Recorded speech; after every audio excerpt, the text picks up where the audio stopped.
Okay, thank you, Susanna, for the nice introduction. First of all, I would like to really thank the BGI organizer and the GSC people for organizing this meeting and the hospitality of the BGI people, really fantastic. So I'm the first of this small session that tries to, in a way, go out of the box and in a way give you an insight about our experience we had about managing studies where we have a multiplicity of techniques that are applied to biological system, try to understand exactly how they respond to stress and stimulation.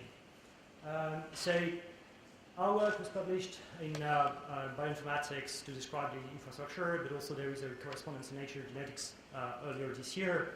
And really, I'd like to just step back a little bit and to just tell you more about the kind of data management scenarios that we are dealing or looking at, just to explain the kind of different procedures or events that are actually characterizing the work that we are doing. So the first thing is sample tracking from collection points to sample identification. This is more about the laboratory information management system.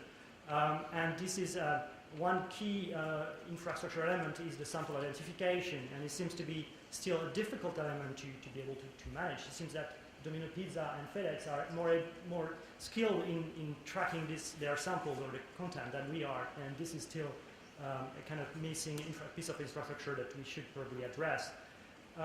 The other point is the pipelining and batch loading, so messaging between the sampling, the biobanks facilities, and the core assay facilities, the people that are actually taking the samples and producing data out of them. So what kind of information can be exchanged? What are the needs there? Have we solved all the problems, or are we still in dear need of more standards? And then another point is that not only people are just channeling data from the sample of the biobanks to the core facilities, but once they've reached a level of satisfaction with their research, they want to publish. And this is where we need to really allocate a burden of submission to make the process a lot more seamless, and to allow people also to update their records, because sometimes there is always, for the same data set, new sections of samples reassessed, and those records need to be updated. So how do we do this? So really the root of our work came from the communities we were working with. So we were dealing with people looking at toxic exposure in biological system, but also the effect of nutrients in biological system. And looking at the biological response with many different techniques. So obviously a few years back it was microarrays and transcriptomics, but I was also using mass spectrometry for proteomic profiling or metabolite profiling, as well as Luminex assays. So all these kind of effort to try to characterize the biological response had to be broken down at the submission time into the public repositories in those days. So the process is extremely painful for the user because they have to spend time with different submission tools, and they waste time, and it's expensive because from an experiment that was meant to be surveying the different molecular dimensions of the biological response, you end up with a fragmented data set. It's very hard to resolve and to navigate in the world of integration of the data. And this is hurting really the exploitation of the data sets. So based on this observation, we tried to develop a system that would in a way assist the tracking of this particular case of studies. And we didn't came out of the blue. We organized several meetings reaching to a large community, and we've involved, this was 4 or 5 years back, and we've involved at a time people who were in charge of developing a model for tracking this kind of information, typically the Fuge developer. We were involved in the people from Mage and Pride, and also working with the people developing vocabulary to support this information. And at the time it was Fugo, now it is known as OE. And we resulted in, the work resulted in this ISA infrastructure, which is, it stands for investigation, study, and assay. So the assay section corresponds to the sample collection part, and then the assays can be actually configured. This is in a way future-proofing as well, the aspect. If a new technique comes along, you can create another table that defines the information that is required. So you can really track this information. The basic compromise we made at the beginning was to go for tab-delimited files to track this information just because people were comfortable with spreadsheets, and this was an easy win. The underlying model, though, is a graph, so we are completely comfortable with serialization to RDF or XML if people are interested. So, based on the specification, we immediately decided, okay, we need tools to support the specification, and this is key. And we not only need a tool, but we also need to take on board how people are actually doing their sample tracking, but also try to deliver systems that are helping them to meet the annotation requirements. All the standards that are issued are nothing if there are no tools to support these things. So this is why we have the ability to generate QR codes. So this is a way to talk to the core facilities as well, or to have a plugin. We have the ability to connect to ontology search services. And here we again exploit services that are provided by big groups such as the NCBO Bioportal. We use the service that provide us in two ways, for ontology tagging, but also just to allow people to access resources. So, backing up again a little bit, or just to show how the kind of ecosystem of tools that we have produced, we have the converter as well that allows people to, from this set of spreadsheets, to support submission, seamless submission to the repositories to make the data available. So I will stop the shameless plug about our tools now and move to some of the observations, because this is the point of this session. So the first observation is, again, standards without supporting tools are dead ends. So this is really something that we need to take on. And this is why, in a way, all the work that has been done so far has been done in the open source, in the open. Everything is available in GitHub, so for enhancing social coding. The other aspect is that we have to deal with human beings, and human beings are comfortable with tables because it's a natural vehicle for handling data to sort. So this is what we should not underestimate the power of spreadsheet-based transfer. We need a low energy activation for people to use the tool. So learning curve should be as minimal as possible, and so that it's not adding a burden again to track data. So this is a very important point. Another point is that we need to bolt to these metadata tracking tools rewarding tools. So the reward can be through visualization, it could be through analysis, it could be through re-annotation. Key point is here that the message that is exchanged between groups, between databases, should limit free text as much as possible. So this is why, again, we try really to offer tools that allow people to tag their metadata with ontology terms. And this is all the more important as we move closer and closer to the linked open data world, and where this kind of information will really enable the data flow to operate. So finally, really open source and almost pre-competitive initiative is really the key here. The second point is that we need to nurture the community.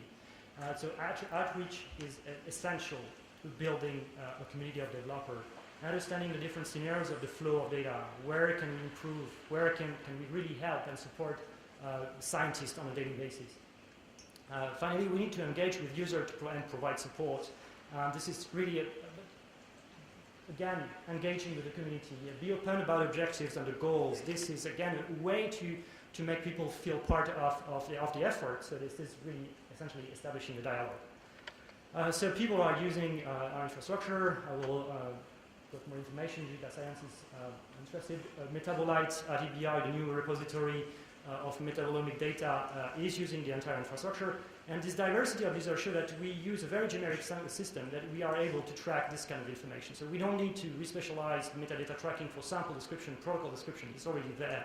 This is done. So the benefits of nurturing the communities is that basically, after seeding the seeds, you can start harvesting some of the benefit of that. So we got a huge ML conversion for free somehow. The people in France at INIS decided we want this serialization, we want an XML message, and they used the huge XML message.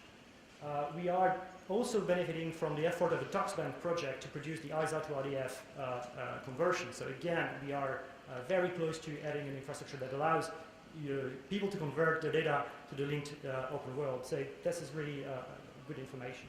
Also, we are working again with the Metabolite repository to work on metabolite identification plugin, having the capability to report the data matrices that are produced, in that particular context. So again, this is interaction with different communities to show how we can make tools converge to a kind of communal interface. Again, recently we've been finding a relation with people doing the nanotab format, which was a kind of format to track how experiments looking at the nanoparticle effect in chemical, the chemical effects of nanoparticles in biological entities. And this is very nice development. Say, really, the potential here is to increase the prospects of sustainability of these IT projects to support science. So, now, what are the sociological aspects of acceptance? Say, the first one is the way Chris put it is the problem of the very first telephone, and this is why we've postponed the serialization of the to the huge XML format, because there were no tools to manipulate the format. Say, it's kind of, again, do we invest into this problem or just we wait until we have a request? The second obstacle is what Michael Hirschberger, so I apologize for this cliche, but it's really true. So this is the problem of the ontology and the toothbrush. Essentially can be named that any ontologist worth his salt would rather reuse a toothbrush found on the street than reuse an ontology that is not produced by himself. So, and this is probably why we will, for quite a long time, need the vocabulary mapping tools to support this kind of correspondence fashion, because this problem won't go away, RDF there or not. So the pre-competitive arena, really this is, again, I won't spend too much time on this, but the key point is that this is about building bridge. We should not develop, the standards should not create new islands. They should really, it's like Hong Kong. You need good bridge to be very efficient in the transition, going to do your business. And this is really what is important. So in terms of standard, what is the impact? So Susanna mentioned the biosharing initiative. I won't spend more time, but what about the international standardization body that could give really industrial strength worth to some of the efforts that are carried out? So maybe you should be looking into the WWC ISO SAN agreement this for formal review. This could be an issue in terms of timeline, so we can discuss that. When it comes to the role of publisher and funders, again, this is, in a way, the main purpose of some efforts like biosharing would be to be able to identify overlaps between efforts and try to encourage people to work together. And this is very hard because sometimes you fall along the sectarian divides of development, so we can't do much about it. So really the take-home message is let's try to build bridges. So in terms of the future, what is left? So there are still gaps, and many gaps remaining. So as was discussed today or yesterday, basically the current work is about establishing reference data sets in genomics. But really there is a lot of work that will be focused now on intervention studies, how perturbation really, how a biological system reacts to perturbation. And in order to answer these questions, you need a strong experimental design. This should be the emphasis, the core of the reporting. How do you have enough statistical power to draw any conclusion? And before we start, you should really, and this is where probably more efforts are to be done at the moment. So, because eventually what will be worth storing is maybe not essentially all the raw data or the process data, but just the facts, the findings, which will be stated with the associated evidence, confidence intervals, estimator of the error rate, and so forth. So really recording the evidence with confidence levels, this is what we should aim for, and this is where still a lot of efforts in standardization are needed. And I will stop here just to thank all my co-workers and take any questions. Thank you.